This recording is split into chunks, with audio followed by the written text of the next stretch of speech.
Bismillahirrahmanirrahim. Hamdan yuafi ni'amahu wa yukafi majidah. Ya Rabbana lakal hamdu kama yanbaghi li jalalih. Asyhadu an la ilaha illallah wa asyhadu anna Muhammadan abduhu wa rasuluh. Allahumma salli wa sallim wa barik alaihi wa ala alihi wa ashabihi ajma'in, amma ba'd. Setiap hati manusia oleh karena masih ada perkara-perkara selain Allah yang belum dibersihkan, itu yang menjadikan sebab musabab secara ilmiah hati seseorang itu mudah lalai pada Allah. Arti lalai di sini adalah kesadaran bahwasanya semua apa yang terjadi diri dari perkara selain Allah yang masih di dalam hati dengan cara selalu berzikir. Cuman niku jalannya, hanya itu jalannya, tidak ada yang lain. Sebab pintu untuk menuju rahmat Allah yang disebut Siratal Mustaqim, dalam surat Maryam Allah katakan, Innallaha huwa rabbi wa rabbukum fa'buduh hadza shiratum mustaqim. Fa'buduh, kalimatnya itu fa'buduh.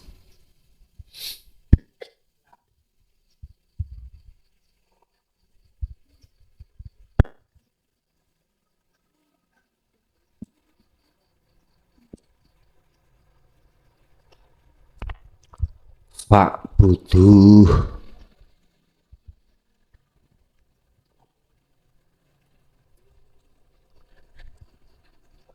Madhepa sira kabeh sing sudah tidak ada selain Allah. Artinya apa? Itu memang wujudnya Allah. Apa yang meripat dohir sampen itu tidak bisa melihat sesuatu, itulah yang dimaksud di situ. Misalkan ini kitab, buku, mata dohir melihat, lah yang dimaksud di sini adalah antara meripat panjenengan kali kula dengan kitab ini. Baini wa bainahu, antara aku meripat dan kitab ini. Nggih niki sing dimaksud fa'buduh. Hadza utawi iki fa'buduh yang seperti itu iku shiratum mustaqim, jalan yang lurus. Nggih wujude Allah niku. Makanya dalam surah Al-Baqarah kan Allah katakan fa'aina ma tuwallu fathamma wajhullah. Dimanapun kau menghadap, di depanmu itu ada wajah Allah.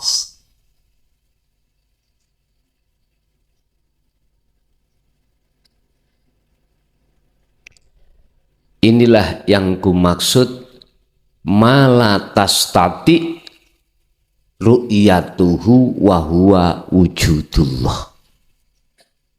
Ma utawi opo latastati kang ora bisa sapa sira ru'yatahu ing ningali ma wa huwa utaima iku wujudullah. Apa yang tidak bisa dilihat mata itulah wujudnya Allah. Mata yang dimaksud di sini adalah ainul basyariyah, ini mata fisik. Sudah dong nggih? Dong. Mata dohir tetap melihat wujudnya kitab, tetap. Tapi mata ruhaniyah, mata hati jenengan melihat ma bainahu. Ma bainahu itu sekitarnya kitab, itu berarti bisa di depan, bisa di belakang, bisa di dalam, bisa di luar, bisa di samping, bisa di atas, bisa di bawah. Lah, ketika jenengan itu hati berupaya untuk menyaksikan bainahu itu tadi, itu namanya mujahadatun nafsi. Itu namanya dalam surah Al-Ahzab ayat 42 itu dikatakan fasjud fasabbihu bukrata wa asila. Fasabbihu, bersihkan mata hatimu dari apa yang dipandang oleh mata dohir, bukrata wa asila, baik di siang hari maupun di malam hari. Dan ini cara Rasulullah. Makanya diadakan Allah, pertemuan antara beliau dengan Allah itu supaya jenengan kali kula menteladani. Makanya kejadian Isra dan Mi'raj itu di posisi di saat Kanjeng Nabi masih hidup di dunia. Bukan setelah beliau sedo, bukan. Berarti pertemuan terhadap Allah wajib hukumnya dilakukan sebelum kita meninggalkan dunia. Sampai itu kan diteladankan Kanjeng Nabi pertemuan itu dalam surah Al-Ahzab.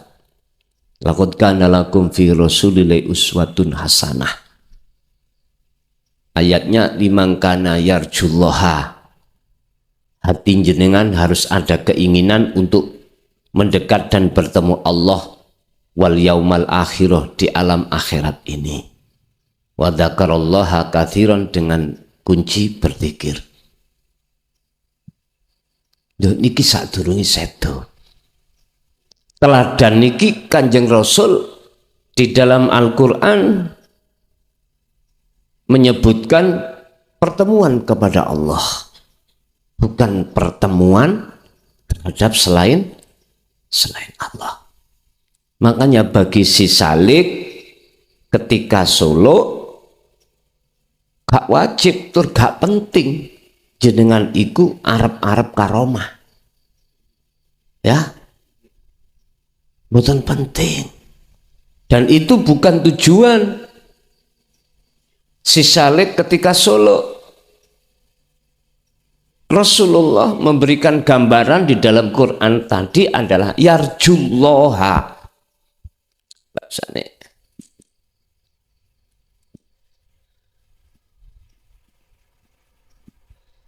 punya karep, punya keinginan untuk mendekat pada Allah, bukan karomah,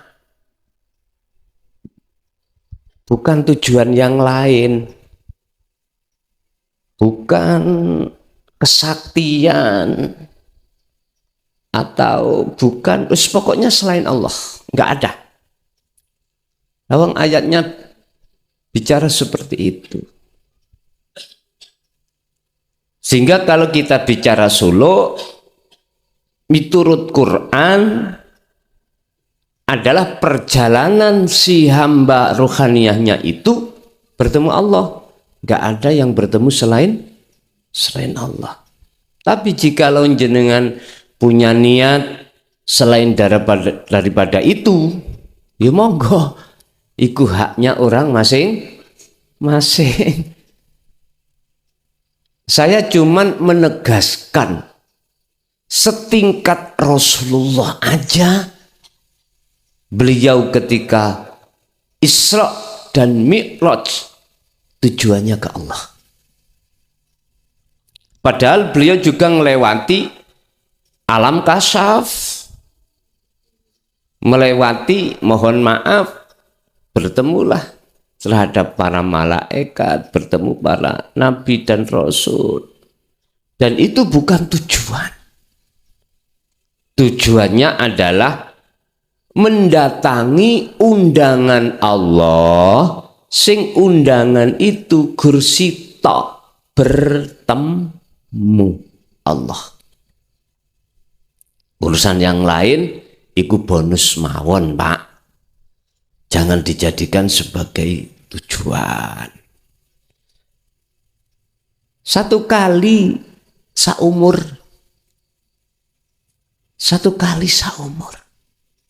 Dalam bahasa syariat Kanjeng Nabi Isra dan Mi'raj, satu umur satu kali. Pandangan syariat lho nggih. Pandangan umum. Tapi pandangan khusus beliau ya berkali-kali. Lewat sholat beliau, sallu kama ra'aitumuni usolli, mau macam-macam. Sehingga letaknya disinilah Pak, mengapa beliau itu membawa predikat maksum itu di situ. Karena apa? Beliau itu tidak hanya bertemu Allah di dalam ibadah murni saja, akan tetapi ibadah yang tidak murni beliau jadikan sebagai thariqah, jalan untuk bertemu Allah. Berkenaan dengan itu, malam hari ini kita akan membahas bagaimana cara hati ini terlepas dari gangguan hati atau terlepas dari kebutaan hati. Hati dibutakan Allah lewat sesuatu sehingga hati tidak bisa bersaksi langsung terhadap Allah. Artinya, iki kitab, mengapa hati saya itu memandang bahwasannya sing wujud itu kitab. Akhirnya kitab ini sebagai penghalang antara hatiku dengan Allah. Bagaimana cara melepas gambar kitab iki ning jero ati? Contoh mawon, nggih. Pun kulul insani utawi saben-saben menungso iku la buddha ora kena ora. Mesti ngoten lho. Ayakuna yento ono iku kot usiba temen-temen ngalami apa? Bi'ammi kolbi kelawan wutone ati. Awin zalako fitori kisahwat, atau tergelincir di dalam jalannya nafsu. Setiap hati manusia awalnya itu sampai kali kula pasti ngalami hal seperti ini. Hal apa? Terhalangnya hati terhadap Allah lewat selain Allah wujudnya ini. Dan ini bisa dikatakan kita telah tergelincir di jalannya nafsu. Hatta yamtali'ah opo alqalbu bimalid dunya, sehingga dalam jagat hati kita itu penuh dengan gambar-gambar selain Allah. Ya ini yang menjadikan gelapnya hati. Allah katakan dalam surah Al-Baqarah ayat 257, walladzina kafaru awliya'uhumut tauhid yukhrijunahum minan nuri ila dzulumat. Posisi orang yang ingkar dengan risalah Rasul yaitu dinut tauhid, inilah yang menjadikan hati orang-orang yang ingkar itu tertutup oleh tauhid, oleh perkara selain Allah, akhirnya menjadi hati yang gelap. Hati yang gelap.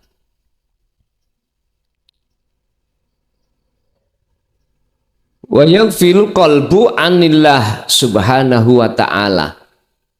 Dan inilah Pak, kita itu disebut hati yang lalai pada Allah. Bapak Ibu, ini terjadi terhadap kita semuanya.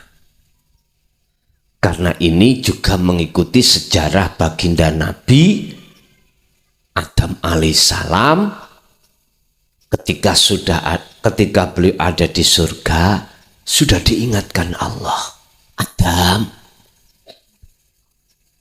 biar kamu tetap ada di negeri yang kekal ini, jangan pernah mendekati pohon itu. Sebab jikalau kau mendekat pohon itu, kau pasti ada keinginan. Nah, keinginan itu namanya nafsu. Ya iki iblis. Tapi gak dijelas no? Iblis enggak. Kamu pasti ada keinginan. Kalau mendekat sesuatu, mesti ono kekarepan kamu untuk mendapatkan itu. Karena di situ hatimu ada dorongan, didorong oleh iblis untuk memakan. Berhubung kula nyedeki kopi, Pak. Yes, kepingin ngombe kopi. Betul dengan jenengan sang jauh. Mboten pingin sian karena nggak ada kopinya. Misalnya ngoten ya. Jenengan ning alas pingin sampai tumbas mobil. Mboten. Karena ning alas ora enek mobil. Turu dalane lewat ndi ning alas. Wong dalan setapak-setapak. Bapak Ibu hadirin rahimakumullah. Bukan perkara Nabi Adam belum diperingatkan Allah. Sudah. Bukan perkaranya jenengan belum diingatkan ruh ini terhadap Allah. Sudah. Ayo sampai tinggali. Dalam surah Al-A'raf 172. Itu peringatan Allah. Betulkah aku Tuhanmu? Nggih. Betulkah kau besok akan mencintai, memuja, memuji, beriman hanya padaku? Nggih, bala, nggih. Tapi lali Pak nggih? Ya iku alasan lali. Lah Nabi Adam oleh kejerumus sebab lali. Loh disitulah maksud kullu insanin kolbunas labudha yakunu an usiban niku maksudnya ada di berhubung aku tidak kopi ya tak ombe Pak. Ini contohnya ngapunten nggih. Niku wau kula tewilem dugi kriya.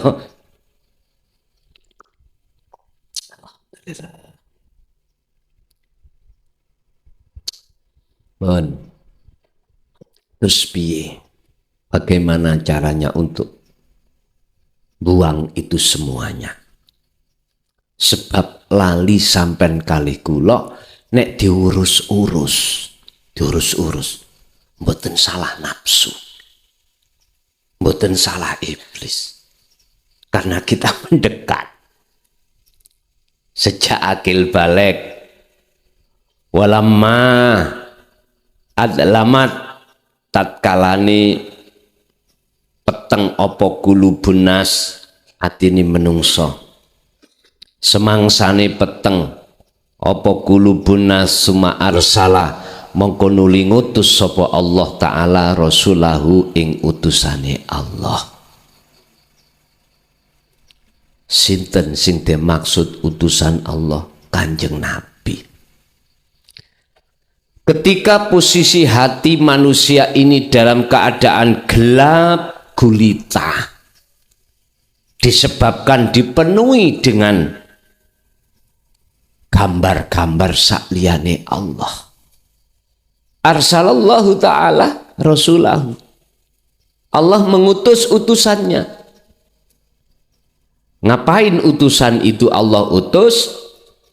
Liya'tiyar birrisalati allati fiha ta'alimut tauhid, tujuannya untuk membawa risalah ajaran tentang bagaimana cara mengesahkan Allah.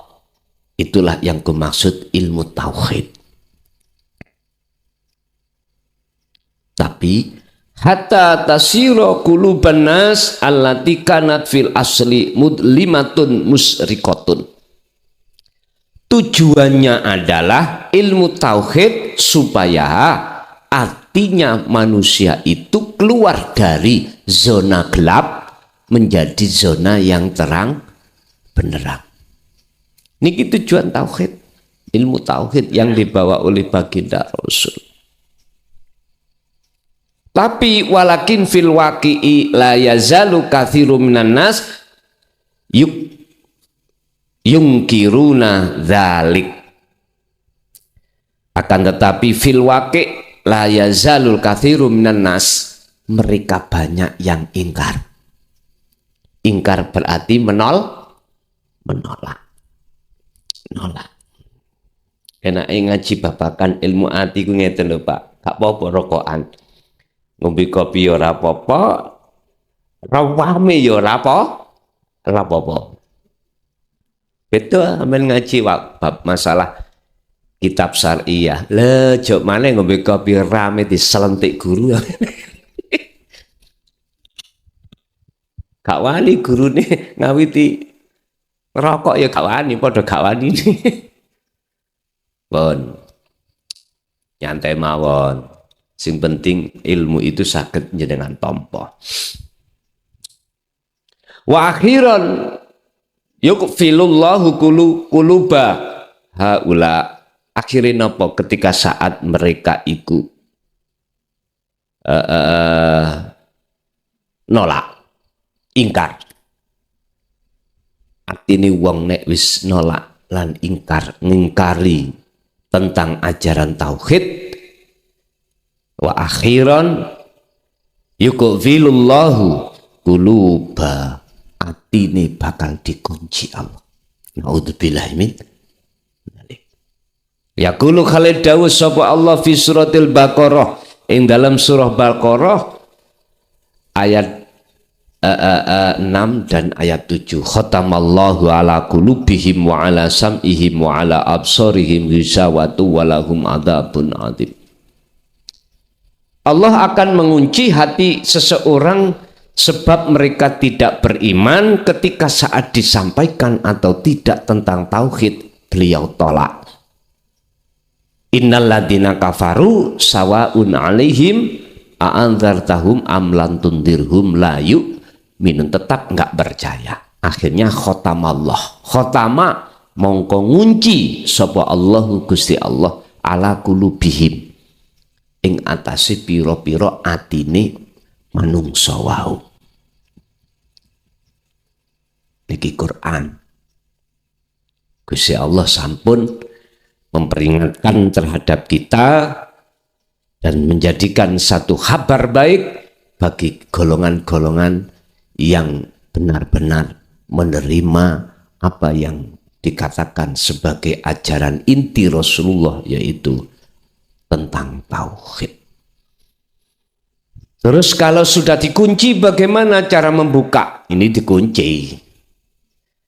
Dan atau apabila di dalam hati kita itu masih banyak penghalang-penghalangnya hati, bagaimana mestinya kita harus keluar dari itu semuanya. Beberapa syarat agar hati terlepas dari kekufuran kepada Allah atau kegelapan sangka Allah.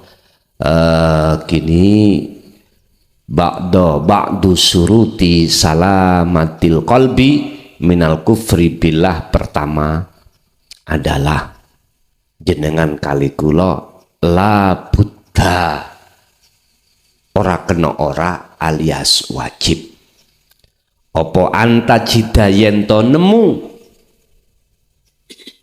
sira mualliman ing guru lil akhirati, khusus tentang guru akhirat.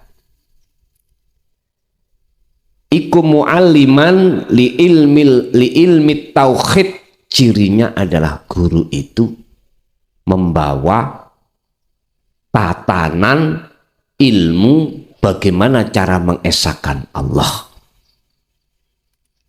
Nah, yang dimaksud ilmu tauhid ini awalan adalah la ilaha illallah. Maksudnya apa? La ilaha illallah. Ini bab isim, bab nama. Jenengan dikenalkan nama dulu. Marabbuka, siapa Tuhanmu? Allahu Rabbi, Allah. Iki versi Islam. Versi Islam. Versi selain Islam, monggo. Kita masih bicara nama. Sah-sah mawon, sah-sah saja. Sebab kadang-kadang orangnya satu, iku namanya banyak. Contoh kula, saya ini pernah dipanggil klakson. Masa zaman kecil-kecil dulu Pak ya. Klakson itu bel. Beli motor. Karena hampir mirip mukhlason. Nanti diceluk klakson. Loh, ketika saya dipanggil klakson, noleh Pak. Oh iya, mesti noleh. Padahal aslinya bukan nama saya. Lah gitu dah. Tapi versi orang yang membuat klakson namaku sah. Buktinya sah. Saya noleh. Lagi. Ketika saat saya kelas 6 ibtidak. Nah, klakson itu mulai ibtidak kelas 1 lur telu pun diceluk klakson. Kelas 6 itu ada tambahan lagi Pak, nama saya. Karena ada momen di mana saya pernah kena beledek, gak sido mate. Akhirnya kula diceluk konco-konco kula ndoke beledek. Ngoten. Jadi kadang nyeluk ndok, ini noleh. Nyeluk dek, ino noleh. Duh, tambahan maneh. Akhirnya ketika saat tahun 95 tambah lagi wong kula niki jenenge mukhlason. Lho kok iso ana wong nyeluk Gus iku ya apa? Dugendi dari mana? Wong namanya ku duduk Gus. Enggak pernah saya dipanggil Gus. Terus kok ya nyeluk Gus iku piye?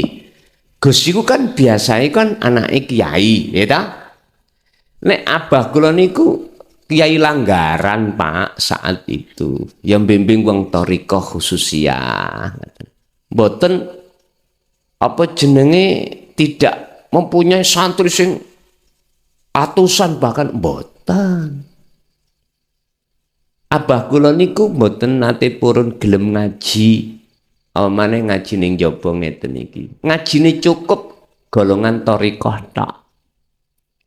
Thariqahe Qadiriyah wa Naqsabandiyah saat itu. Nggih nek ben mantu ngasar ngoten mbuh wonten tiyang sedasa, tiyang sak tekoni sing teko. Tapi sing jelas niku orang-orang kelompok khusus toriko. Bon ngejimbuh kuno bab masalah ngibadah, pokoke ngeji babakan Solo. Mboten nate mundur-mundur keluar mboten. Sebab status abah kula dhisik niku nyambut gawe iku dadi mudin. Mudin nek cara sakniki yes niku lho kaur kesrah. Beda nek mbah, memang mbah ngayai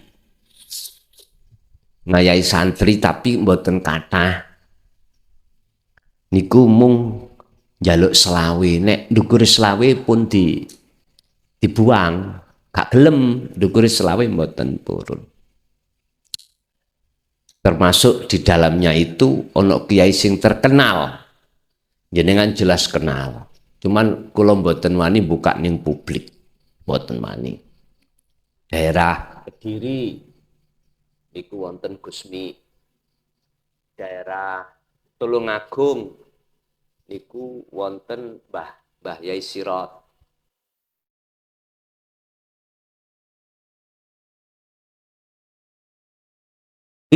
Aku nggak mau buka, itu memang alasan yang rahasia bagi saya. Pun kita lanjut, nggak penting itu. Lah, kula diceluk Gus ya noleh, sampai saniki diceluk Gus ya noleh. Terus tambahan maneh saat tahun 2010 niki malah double kula. Dapat nama double. Siji Stevenson. Nggih. Kula niki asli dapat nama niki dari Kalapas Mojokerto. Kalapas niku kepala lapas lembaga pemasyarakatan LP nek cara kenal di Mojokerto, namanya Pak Johan Baret. Ngaten. Kula tiwene jeneng Stevenson. Lho kula noleh ya kan, diceluk Stevenson niku nggih noleh.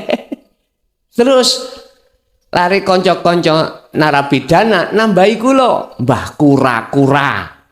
Ya coba ya apa? Kula dipanggil Mbah Kura-kura. Jeneng kula wis ilang di mata mereka niku Mukhlason ilang, Gus ilang, Bledek wau nggih ilang. Klakson wis hilang. Pada saat itu selama kurang lebih 3 tahun yang berlaku itu Mbah Kura-kura atau Stevenson.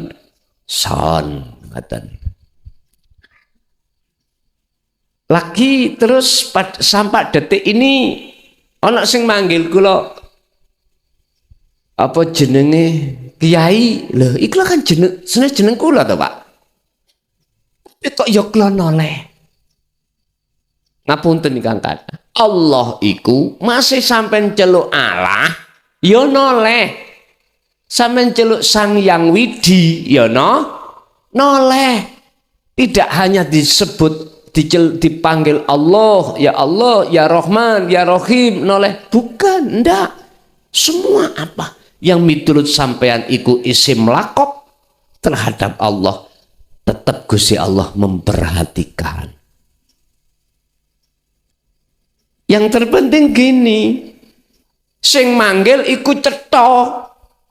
Sapa sing dipanggil sejatine? Makanya fa'budu madhepa sira kabeh dikilih. Yang tidak bisa dijangkau oleh mata dohir, itulah maksudnya isinya ada di situ. Bahkan Kanjeng Nabi Ibrahim mengatakan ini wajah tuwat hiya, mengatakan wajah. Mengapa wajah? Karena di depan. Hati ini menghadap ke depan wajah Allah. Makanya bahasa wajah itu bahasa isyarah. Gak mungkin wajah niku ning belakang. Artine roh iki hukumnya haram nek membelakangi Allah. Nek madhep Allah gini ki perintahe ani butullaha. Lho ngoten lho.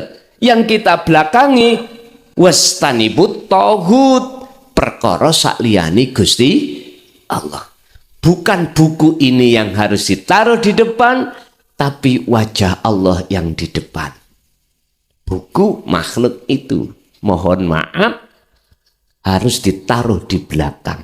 Artinya di belakang, ini disawang disaksekno mripat dohir, wujude Allah disaksekno mripat batin. Gini ki maksude asline syahadat iku.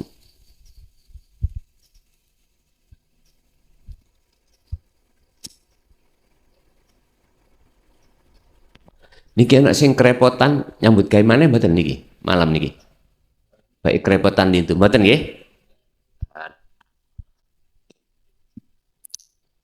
Nek ana kerepotan sampean tinggal gak apa-apa kok. Nggih. Wong jenenge wong repot. Itulah maksudnya la ilaha illallah. Jenengan dikenalkan nama. Berhubung jenengan versinya Islam, ya tetap Allah saja. Paham ya? Lalu yang kedua, la ilaha illahuwa. Jenengan dikenalkan oleh guru akhirat lalu tentang sifat Allah. Sifat berarti sesuatu yang menstatusi beliau. Kita sudah kenal sifat wajibnya Allah, sifat mukhalnya Allah, sifat jaiznya Allah. Wajibnya ada 20. Yang 20 terbagi menjadi 4, nafsiyah, salbiyah, ma'ani dan maknawiyah. Ini khusus kami bahas ketika saat sasi Ramadan. Saya ambil satu, pertama sifat nafsiyah. Apa pengertian sifat nafsiyah? Sifat yang wajib hanya pada Allah. Selain daripada Allah tidak boleh. Apa? Wujud. Wujud. Jadi sifat kewujudan Allah itu mutlak, tidak boleh disandang oleh selain Allah, termasuk kita sebagai makhluk. Lah, kok iso? Nyatane kita wujud. Lah ngoten nggih. Empun mandang dugi mata dohir dulur. Nek sampean kali kula mandang menyaksikannya dengan mata dohir, ketemune jenengan kali kula niki pasti akan merasa kita wujud, sebab diwujudkan yang wujud. Kalau kita masih tetap merasa wujud, maka jenengan tidak akan pernah tahu siapa sebetulnya yang wujud. Niki persoalan. Jenengan harus tahu sebetulnya siapa yang wujud. Syaratnya jenengan harus meninggalkan apa yang kita anggap selain Allah itu wujud. Niki nek cara kose niku larang. Apa? Balasane larang. Apa? Harus mujahadatun nafsi. Soro. Berat. Hal yang terberat itu ketika detik-detik nafi isbat. Ketika detik-detik penafian kewujudan selain Allah dalam diri jenengan. Nek cara belajar ya gampang mawon. Ilmune lah ngoten nggih. Tapi ketika saat musnahkan kewujudan selain Allah di dalam hati niki, inilah kos yang paling mahal. Ngerti kos? Kenapa? Tukarane niku lho, bukan tukaran gelut. Ijolane niku larang. Gusti Allah hanya mau diijoli dengan tindakan mujahadatun nafsi. Merangi diri. Yang di dalam diri nafsu itu dorong sampai kali kula ati supaya merasa wujud. Akhirnya jatuhnya kita itu kalau sudah merasa wujud, ya aku sing ngaji, ya aku sing iso salat, ya aku sing aduh. Paham Pak nggih? Sifat jelas. Iku mengke kita bahas ketika saat sasi Ramadan. Anggap aja sifat sudah sampai pelajari, sudah paham semua apa yang terjadi pada diri jasmani, oleh karena sifatnya rohani yang diletakkan di situ, akhirnya jasmani seakan-akan bisa tumindak gini, bisa tumindak gitu, padahal sebetulnya itu sumber dari rohani. Lalu yang ketiga, tauhid la ilaha illa anta. Artinya berhubung jenengan iki sudah dijelaskan tentang siapa di balik seluruh makhluk itu sebagai aktor sang penggerak pun ngertos, sebab sudah didhawuhi dan mengamalkan la haula wala quwata illa billah, bahwasanya makhluk tidak punya daya upaya dan kekuatan apapun untuk menjalankan apapun kecuali bersumber dari Allah. Maka hati jenengan sedikit demi sedikit ditarik Allah di makom muraqabah, makom di mana hati sampan pertama Allah itu sudah merasa dekat.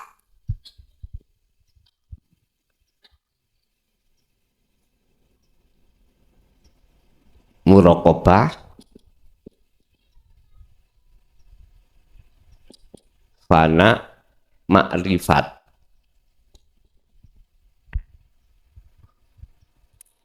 Kalau sudah jenengan iki ngagem mungsekno memfungsikan la ilaha illa anta, berarti jenengan sudah memegang dzikir sirul asrar. Sudah. Di mana hati sampean itu sudah merasa Allah itu dekat, anta dekat, maka ikut tanda posisi ruh sampean ini sudah di makom muraqabah, makom di mana Allah sudah tidak jauh, ndak, sudah anta, cuman belum bertemu, belum.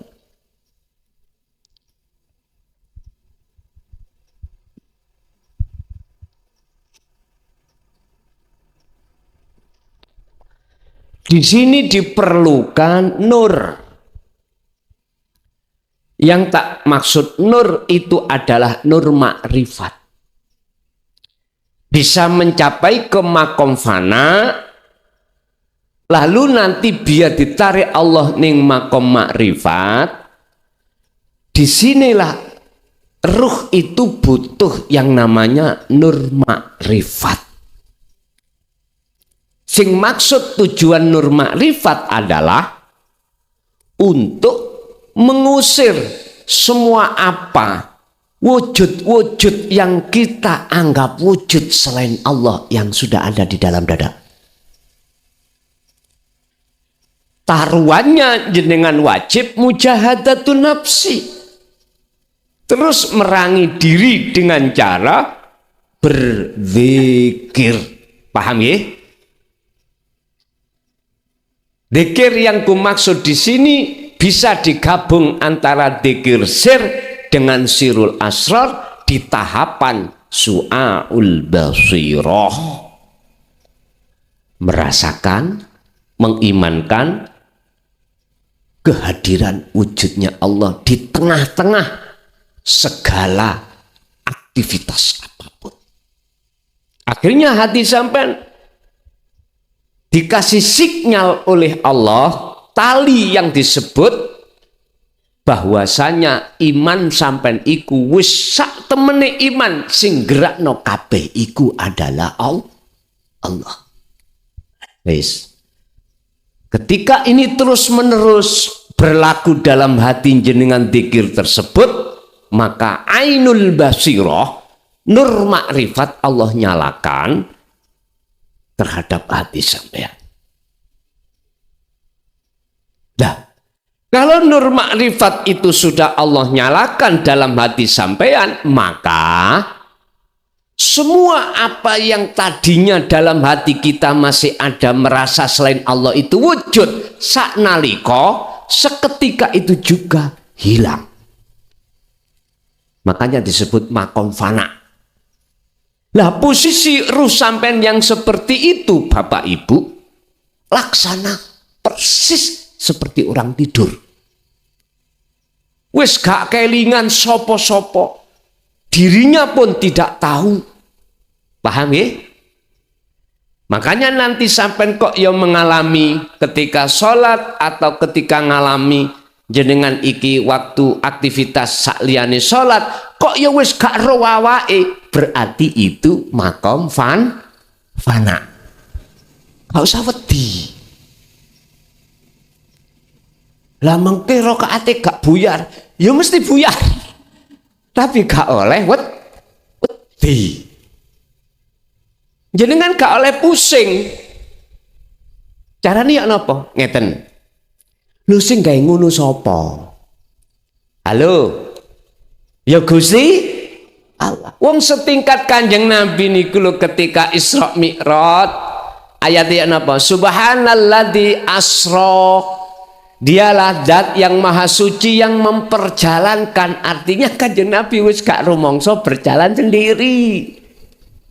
Paham ya? Oleh karena tidak bisa merasa berjalan sendiri, akhirnya yang memperjalankan itu Allah. Wis, tak kasih contoh. Niki korean. Iki makhluk. Kula minangka Gusti Allah.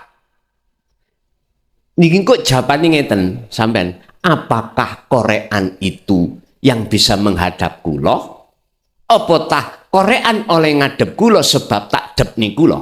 Ngeten, sampeyan tingali. Korean isok berangkat dhewe, apa tah korean itu kula jemput?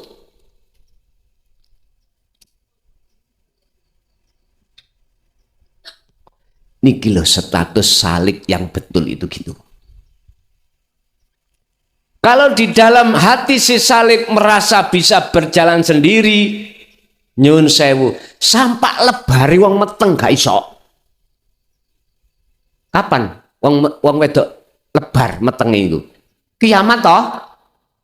Sakit. Masa sakit. Lebar nek gak dino kiamat.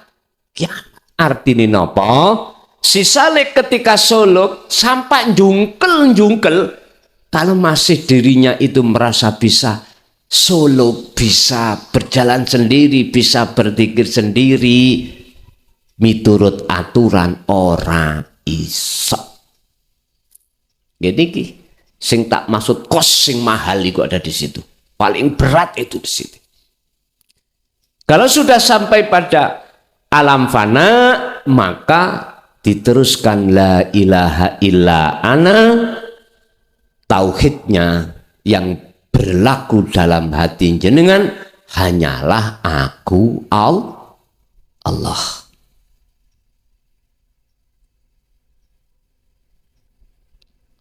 Saiki wis gak zamane ngelmu iki ditutup-tutupi, Bos. Wis gak zamane. Pun itu pertama kita harus menemukan guru yang seperti itu. Guru yang seperti itu orientasinya nggak ada indikasi urusan dunia. Mohon maaf loh ya. Mohon maaf. Dunia itu bukan maksud materi aja loh ya. Non materi wonten. Apa non materi? Supaya dipuja. Supaya jenengan banyak yang menghamba, itu berarti saya ono tendensi. Mboten angsal, itu bukan termasuk ciri yang dimaksud dalam kitab ini guru akhirat bukan. Walaupun bahasannya itu yang dibahas adalah ilmu tauhid sama. Tapi jikalau masih ada indikasi dunia, ini bukan termasuk yang dimaksud di dalam kitab ini guru akhirat, bukan. Ngapunten lho ingkang kathah, kula tidak bermaksud ngerit apa jenenge menyalahkan orang-orang yang berbicara masalah baiat itu ada mahar. Ndak bermaksud menyalahkan, enggak.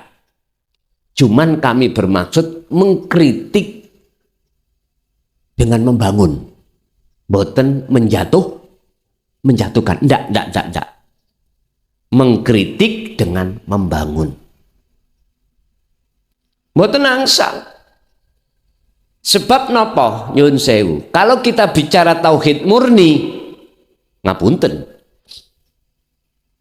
etah berapa uang kita untuk membalas tentang baiat? Halo, nggak bisa. Kok ya kita hargai dengan uang yang segitu murahnya, sehingga ini harus dihadiahkan. Kalau dihadiahkan berarti tidak ada indikasi. Hadiah kok dikasih, Pak? Ya tak? Cuma-cuma. Mohon maaf. Satu. Nomor dua, kalau kita masih berbicara masalah nominal, ngapunten ingkang kata, berarti yang membaiat masih merasa dirinya yang baiat. Nek di lebokno tauhid murni, kembali kepada status kita sebagai makhluk. La haula wala quwata illa billah. Jari Gusti Allah ngene. Son kok cik pantes sak awakmu gak melok baiat, wong sing baiat lho aku, kok kuwi sing njaluk bayaran niku. Kok cik ndelodoke awakmu. Kula dilokno ngoten. Kok cik ndelodoke. Iku tamu-tamuku. Perlakukan sesuai dengan aturan yang semestinya. Tamu kok malah kok pajak iki apa son. Kula ngoten niku. Mboten angsal. Bon Bapak Ibu, yang ketiga, ilmu itu akan manfaat tauhid itu bila mana bersumber dari hati yang tidak ada tendensi. Wes. Ilmu yang kita bahas, ilmu yang kita katakan sebagai ilmu tauhid, itu akan manfaat bagi seseorang jikalau sumbernya itu bersamaan dengan hati yang mencorong nur ma'rifatnya. Berarti dari Allah, bukan dari diri sendiri. Mesti manfaat ini bagi sami'in. Dan ini pun ditegaskan oleh Syekh Ibnu Athaillah di dalam kitab Hikam. Ilmu tauhid itu ana loro. Munculnya dari hati seseorang itu ada dua.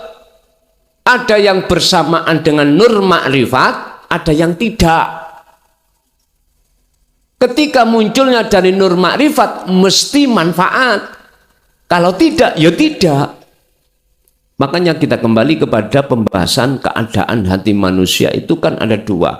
Mingkol bin zahidin wa mingkol bin rohibin. Wonten mriki. Cara tanda dohiri gampang, mudah. Wonten niku. Bon.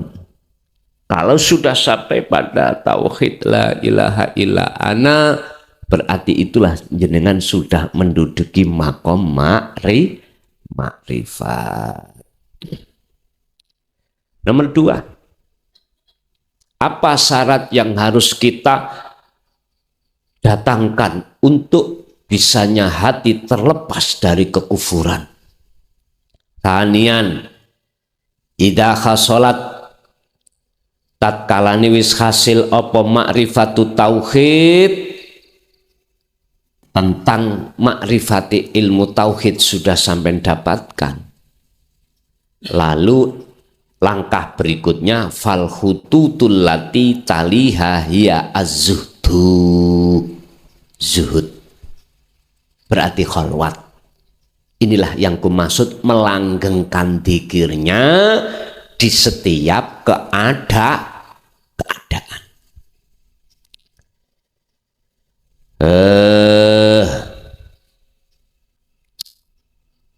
Yang keempat, apa yang harus kita lakukan ketika sudah posisi kita itu, langkah kita itu sudah kholwat, sudah zuhud di setiap keadaan.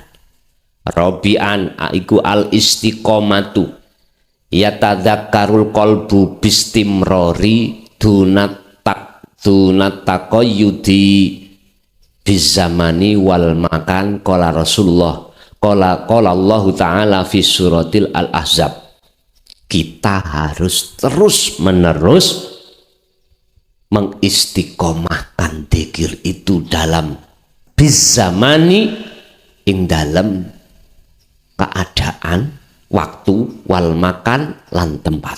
Wis gak ndelok tempat, gak ndelok, gak melihat tempat atau gak melihat waktu, hati terus berzikir sesuai dengan dawai Allah dalam surat Al-Ahzab.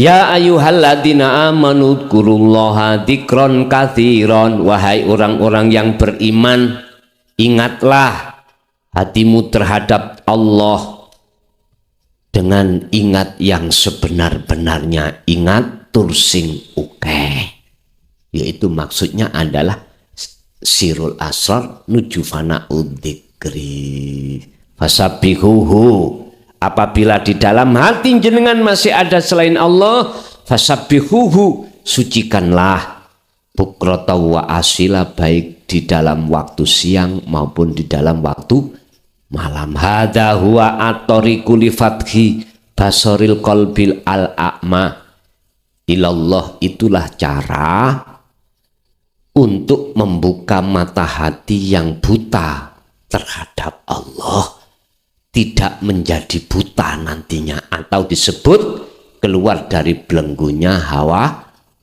nafsu.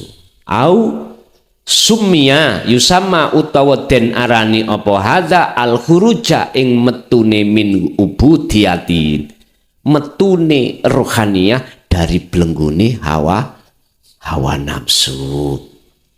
Suratul Kahfi, Gusti Allah dawuh di dalam surat Al-Kahfi ayat mi'atan wa isrotan wa asarotan, yaitu ayat 110. Allah dawuh teng pundi tengene ayat iku, syarat loro sing kudu dilakoni oleh si salik supaya si salik itu bisa bertemu Tuhannya. Apa itu? Fal ya'mal amalan soleh. Berarti jenengan solihan, jenengan iki wajib tidak mengenal waktu dan tempat, hati terus berzikir. Itulah perbuatan hati yang soleh. Yang kedua, wala yusrik bi ibadati rabbi ahada, dan dalam si salik itu hatinya enggak boleh ada gambar-gambar makhluk. Wis isoke gak ono gambar makhluk, zikir terus dilakukan. Paham Pak nggih? Kesimpulannya, Bapak Ibu, cara hati bisa keluar dari belenggunya hawa nafsu, pertama harus punya guru akhirat.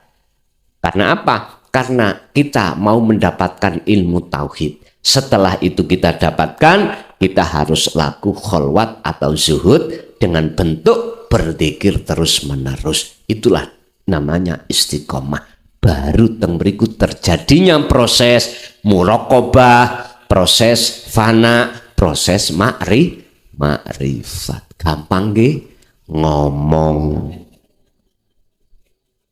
Karena ilmu, dan ini penting ilmu iki supaya jenengan boten bingung. Tapi aku yakin dalam ayat lain Allah katakan, barang siapa di antara hambaku yang betul-betul menginginkan untuk bertemu aku, maka jalan akses untuk bertemu Allah dimudahkan. Wis niki Quran pun, Allah pasti akan mempermudah jalannya hati sampean untuk bertemu Allah. Mekaten nggih? Nggih, ana sing takok, monggo.